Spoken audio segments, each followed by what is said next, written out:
What's up, everybody? Welcome back to Tastes Like Music. Jason and Joe here, reviewing a new record today, the highly anticipated new record from Black Country New Road. It is called Forever Howlong, their third studio album, first without Isaac Wood, their previous lead singer, although they did put out a live record that he was not on as well.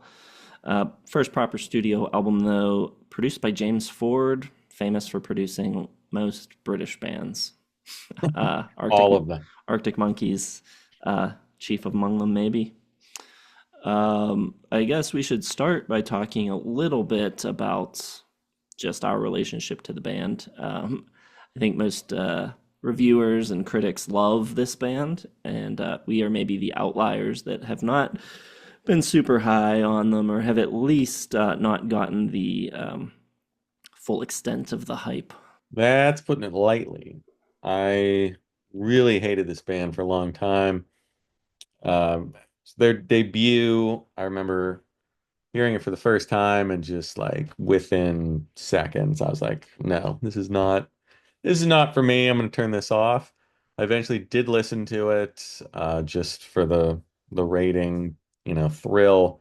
And I think he gave it like 1.5 stars. I just hated it. I hated the singer. I absolutely could not stand Isaac Wood. The first album's very like talky and kind of jazzy music, and it just doesn't work for me, that style. They changed it up for Ants from Up There, which was even more rapturously received by critics and Rate Your Music, especially the whole windmill scene. Just I don't know. I thought it was better. Remind me a lot of like Bright Eyes, to be honest, but with a just horrible singer. I thought he was bad at talking, and he's even worse when he actually tries to sing. Again, I just didn't understand the infatuation with the band. I think musically they were okay, interesting at times. Like they're obviously talented and can do a bunch of stuff, but a lot of it just kind of reminded me of like, I don't know, I said Dave Matthews Band famously, like kind of light horns and like slightly jazzy instrumentation, not really proggy, not really that interesting. And then I heard that Isaac would quit the band, and I was just thrilled. I really liked Jockstrap, which was Georgia Ellery's kind of other band, a little more electronic. She sang on it. She sounded amazing. I thought, okay, Isaac Wood's gone. Like it can't be worse. Like he is probably, other than Ian Curtis, the worst singer of a major, like, beloved band in the history of music. Like I just think he's the worst. So him leaving was probably the best thing that could happen. And it's not like he wrote all the songs anyway. It was pretty much a group effort from the beginning. So I didn't think the songwriting would be hurt that much.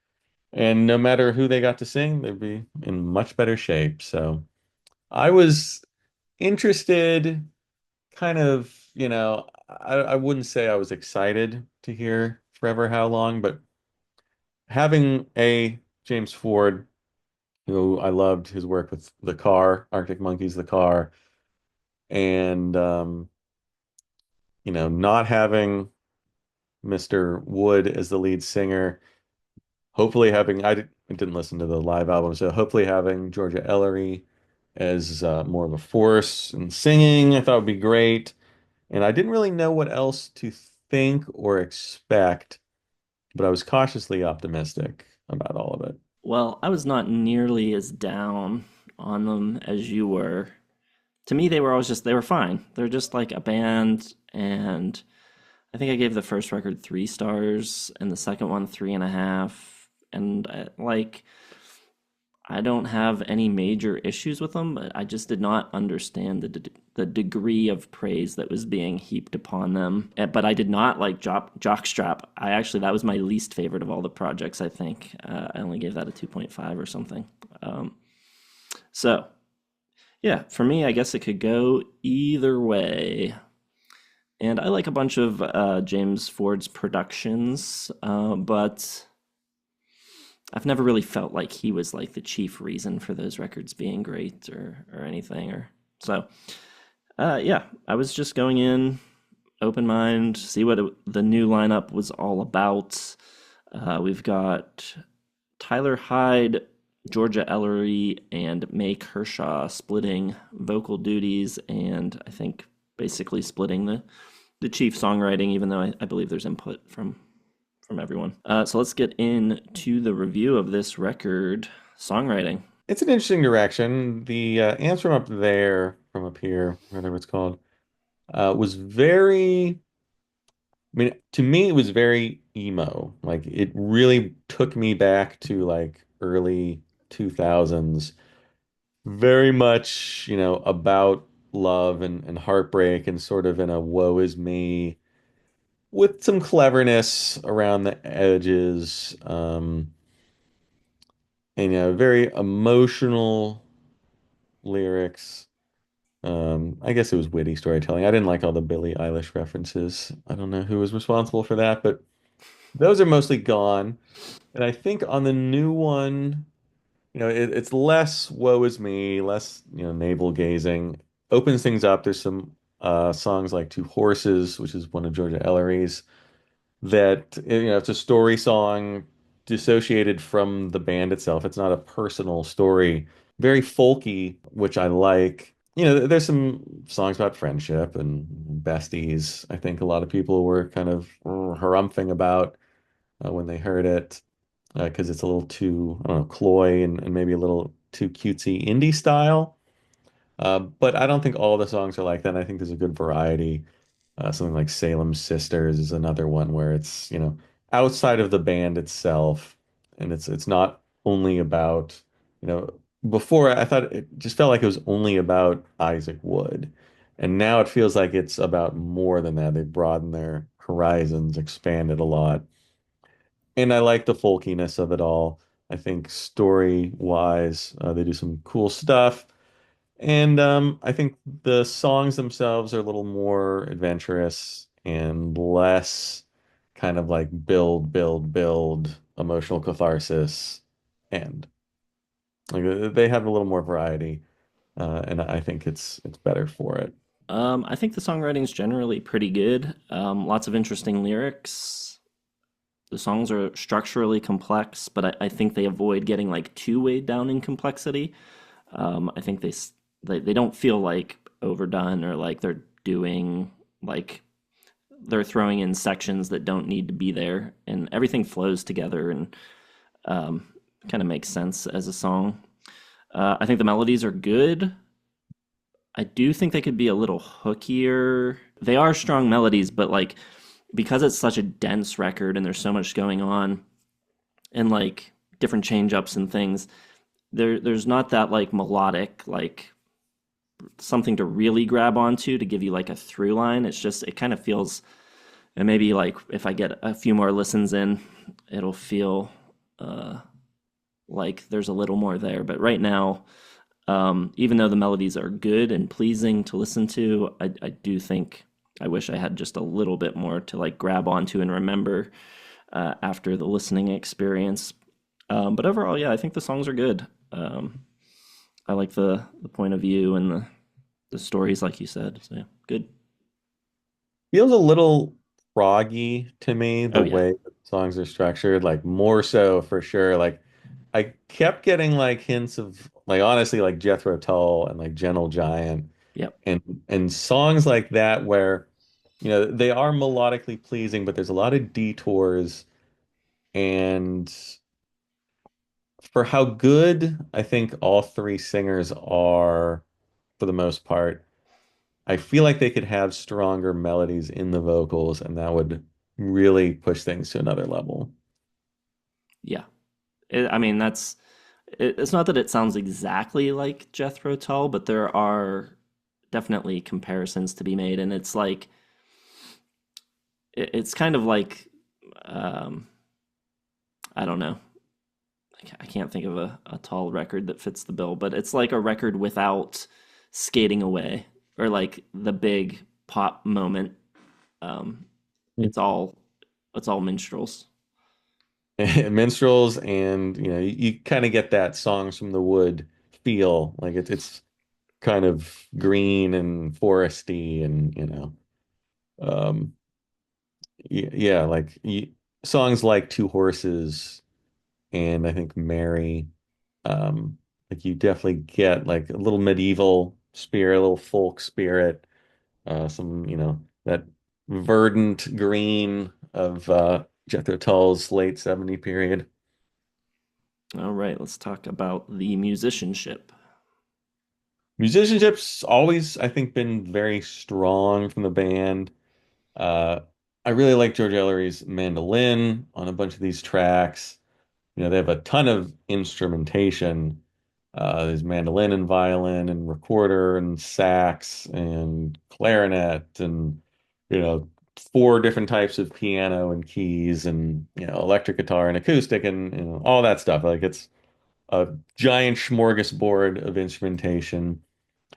And I think they do a good job of not cluttering it up with too much on any one track. There's a lot of variety throughout the songs, but there's not like a single track where everything's playing at once and it just becomes overwhelming. It's almost kind of light little touches of things like the sax and the clarinet that just kind of add a little extra without overwhelming. And a lot of the tracks come down to the singing and the stringed instruments and the keys really. It's a light touch, I think, which is good. I think it avoids being overly fussy, and I think yeah, I think it sounds good. It sounds cool. It sounds like a twisted fairy tale at sometimes, and I think they just do a good job with the folksy rustic instrumentation. Yeah, I think the musicianship is the strength of the record. Really good, complex, beautiful arrangements, a lot of shifting time signatures. But again, like I said with the songwriting, it's never too much. It all feels like the right amount of complexity and not overdone. The big question, of course, is the vocals and like how they stack up to what the band used to be. And I do think it's an improvement. I know a lot of talk online about that, and critics seem to be loving this record, but a lot of fans maybe not. I don't look too much at that stuff, but there seems to be some divide among people. For me, I prefer this vocal style overall, but I did not realize it was three singers the first time I listened to it. I think they are completely indistinct, and I wouldn't say any of them. At no point did I think the singing was bad on the record, but also I don't think any of them are like incredible singers or extremely distinct sounding, and they all kind of sound like each other. Once I realized it was multiple singers, I could kind of like tell, like, oh, this song has a slightly higher voice than the other one, but I don't know that any of them are like front person material. But yeah, I think the sound of the vocals is just kind of okay to me. I obviously think the vocals are just as big of a step up as you possibly could ever get in a band. Mostly because I hate Isaac Wood, not necessarily because I love all of their voices. I do think George Ellery has an amazing voice. I don't know if she uses it quite as well as she could here. And her and Tyler, who I didn't realize was a girl at first, so I kept seeing like songs sung by Tyler Hyde, and I was like, I don't hear a male singer. And no, it's three females, three women. Um, and her and Georgia sound a little too similar, I think. Like they pretty much have that same like high vocal range. I do think May Kershaw, who sings on three tracks, has a little more ragged in her voice. It's a little less pretty. It's a little. My least favorite song, I'll just say it now, is The Big Spin. It's the second song. Her vocals just aren't quite up to par um, comparatively. As a group, I think is where they're most interesting, and I wish they did more of the harmonies. There's some cool like medieval-ishness on Cold Country for the Cold Country, which has them doing some cool in and out harmonies and I think that could be a big strength if they wanted to do that. Other than that, it kind of just sounds like, I don't want to say like typical female-fronted indie rock vocals. They're a little more laid back, I think, at times. One of them sounds like Laura Marling a lot. And Yeah, whoever that is my favorite of the three, but I would yeah, it's guess that probably Tyler. But yeah, I mean, they could use a little difference on like the main vocals compared to the other two, and maybe a little more, I don't know, a little more power. Sometimes they just kind of float by with the vocals, and I wish there was like a little bit more like gusto on them. But I like the vocals. I like all three of them.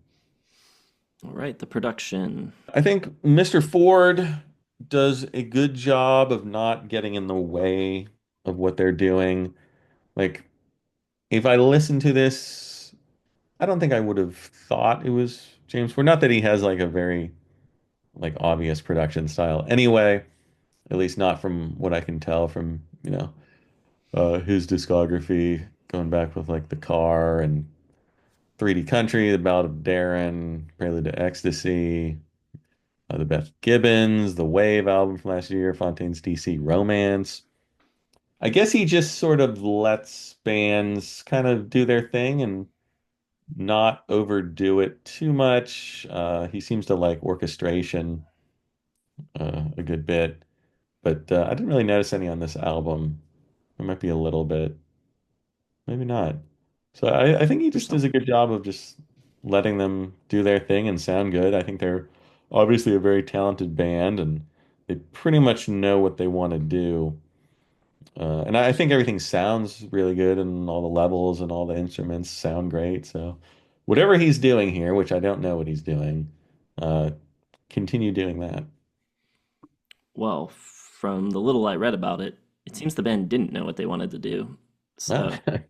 they went in with no plan and just were like trying things. So yeah, I mean, I think the record sounds fine. It sounds good, but I think the real achievement here is that I think he did a really good job of giving them a direction, especially a record like this, a band that's huge, going through a, a change of singer at such a pivotal time in their trajectory. I think it's a big moment for this band, and I think he helped them. He pointed them in a direction that made sense to follow the previous records, but also like gave a bit of a new identity and like set them apart from the past of the band. So I think it's in that sense, just as like a guiding hand and like giving direction, I think he did a great job. Yeah, good job, buddy. Pointed the way to a new, exciting direction.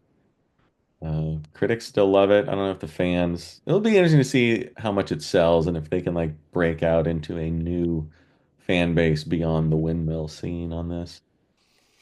Yeah, I don't know. Critics are loving it, but someone I follow on Instagram said that posted something about it and how good it was, and he had to disable the comments.